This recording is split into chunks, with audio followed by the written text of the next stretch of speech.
Hola amigos, espero se encuentren muy bien. En este video vamos a hablar acerca de una práctica muy común en la Iglesia Católica, la confesión de pecados a un sacerdote. Así es, ¿qué dice la palabra de Dios sobre esta práctica? Bueno, busquemos la respuesta en la Biblia, pero antes quiero invitarlos a que se suscriban a mi canal, es totalmente gratis. Bueno, la confesión es una declaración o reconocimiento, sea en público o en privado, de las creencias de la persona o de sus pecados. ¿Es bíblica la práctica de confesar en privado a un sacerdote nuestros pecados como lo enseña la Iglesia Católica? Bueno, primero analicemos el modo de dirigirse al sacerdote. La frase tradicional, cuando uno va a confesarse, es: perdóneme, Padre, porque he pecado. ¿Qué dice la Biblia?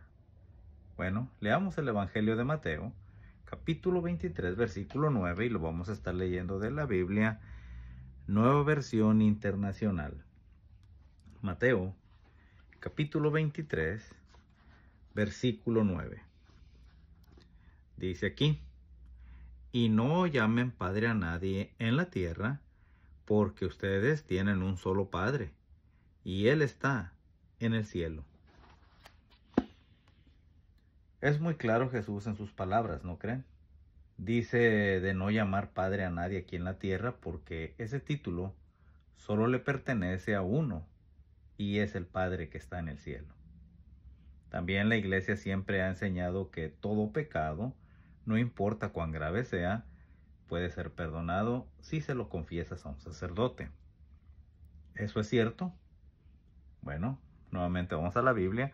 Ahora vamos a estar leyendo dos textos. Vamos a leer de la Biblia latinoamericana. Carta a los Hebreos, capítulo 10, versículo 26. Aquí menciona: si pecamos voluntariamente después de haber recibido el pleno conocimiento de la verdad, no puede haber ya sacrificio por el pecado. Noten, esto es muy importante. Dice que si pecamos voluntariamente, o sea, si pecamos a propósito, después de haber recibido ya el conocimiento de la Biblia, no hay sacrificio por nuestros pecados. Ahora vamos a leer otro texto, aquí mismo con esta Biblia. Marcos 3:29. Dice: en cambio, el que calumnia al Espíritu Santo no tendrá jamás perdón. Noten, pues se queda con un pecado que nunca lo dejará. Nuevamente, en cambio, el que calumnia al Espíritu Santo no tendrá jamás perdón, pues se queda con un pecado que nunca lo dejará. Este texto también nos explica que la persona que esté en contra de la voluntad de Jehová jamás será perdonado. Ahora hablemos de la penitencia. A menudo el confesor manda al penitente a rezar una cantidad determinada de Padres Nuestros y Ave Marías. Pero noten lo que dice la Biblia aquí en el Evangelio de Mateo, capítulo 6, versículo 7, y ahora lo vamos a estar leyendo de la Biblia, traducción del Nuevo Mundo. Mateo, capítulo 6, versículo 7. Dice: cuando ores, no repitas lo mismo una y otra vez, como lo hace la gente de las naciones, que cree que será escuchada por usar muchas palabras. Jesús nos dice en este texto que no debemos repetir lo mismo una y otra vez. Si siguen leyendo en los versículos del 9 al 12 en este mismo capítulo, encontrarás la oración modelo conocida como el Padre Nuestro, donde Jesús nos enseña que nuestras oraciones deben de ser personales y directamente al Padre. Por otro lado, en ninguna parte de la Biblia se nos manda que oremos a María ni por medio de ella. Ahora pasemos a otro texto.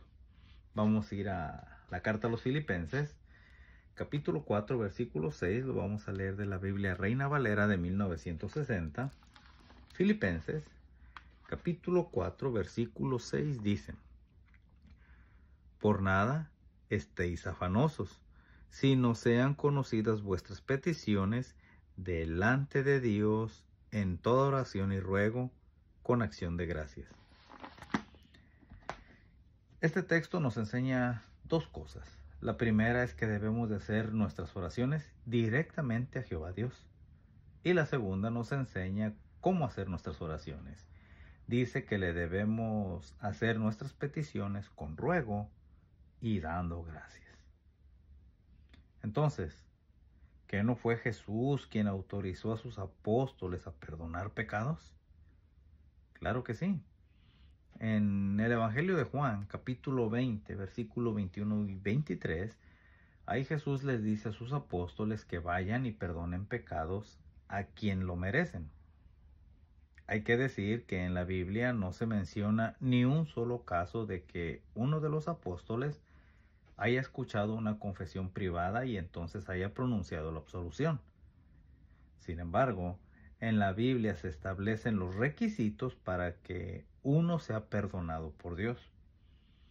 Los apóstoles, sabiendo esto, y claro, bajo la dirección del Espíritu Santo, podían discernir si la persona realmente satisfacía esos requisitos para que sus pecados fueran perdonados.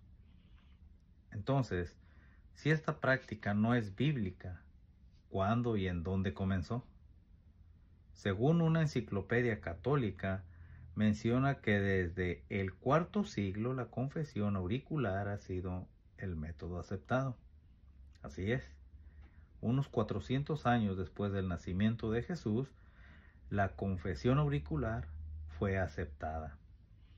Otra enciclopedia también católica menciona que la práctica de la penitencia privada como disciplina se originó en las iglesias de Irlanda, Gales y Gran Bretaña. Sin embargo, no fue sino hasta el siglo XI cuando se comenzó a absolver de pecados secretos a las personas en el momento de la confesión y antes que se cumpliera la penitencia. Así es. Pongamos un ejemplo para poder entenderlo mejor. Digamos que una persona va a la corte porque cometió un delito y el juez lo declara inocente, pero después le dice que se entregue a la comisaría para que lo encarcelen por un tiempo para pagar por el delito que cometió. ¿Para qué iría esa persona a entregarse?